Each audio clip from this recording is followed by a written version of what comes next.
I ask unanimous consent that the quorum be dispensed with. Without objection. Now, Mr. President, I have to admit I come to the floor sort of confounded. For a long time, my Republican friends prided themselves for being the party of free markets, the party of small government, the party opposed to injecting political ideology into the decisions of private investors and managers and companies. But apparently all that was talk.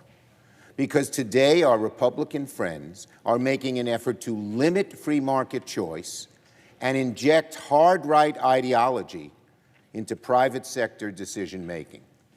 Republicans are attempting to force corporations and managers, against their will, to turn back the clock 50 years, even if it means getting a lower return on investment. Even if it means getting a lower return on investment. Now, the facts here are not difficult. The Department of Labor recently introduced a rule recognizing that retirement fiduciaries may consider ESG factors when making investment decisions. The Republican proposal, meanwhile, wants to undo that rule, and across the country, Republican state legislators are trying to punish managers who dare consider, on their own volition, ESG. Note, Mr. President, that I said may not must when describing the rule, because the rule that the DOL has put in effect is completely optional. Let me repeat that. The DOL rule is completely optional, while the Republican measure is a mandate. In fact, the current rule goes out of its way to make sure that decision-making remains solely in the hands of the fiduciary. Nothing changes the fact that investment decisions must be shown to be prudent, above all else. Now, the hard right has made a lot of noise trying to make ESG their dirty little acronym. This is about wokeness, that this is a cult, that it's some grave intrusion into finance. It's the same predictable, uncreative, unproductive attacks they use for anything they don't like. But this isn't about ideological preference.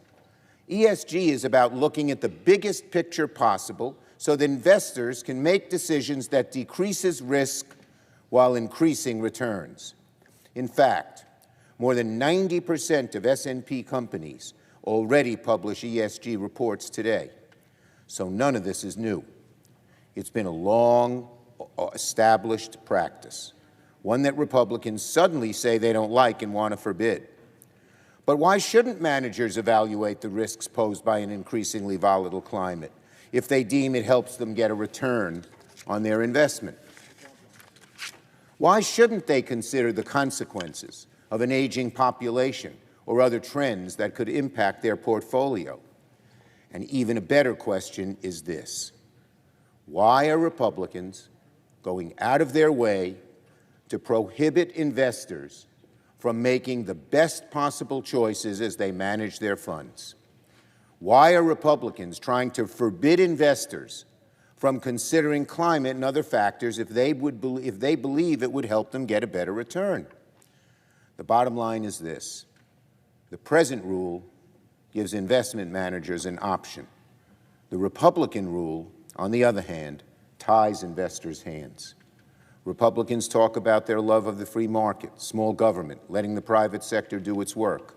But their obsession with eliminating ESG would do the opposite, forcing their own views down the throats of every company investor.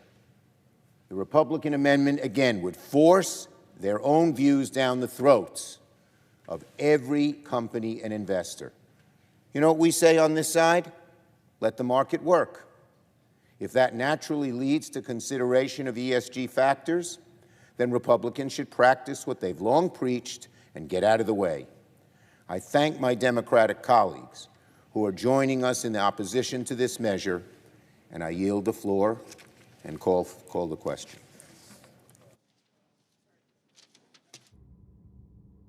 The clerk will read the title of the joint resolution for a third time.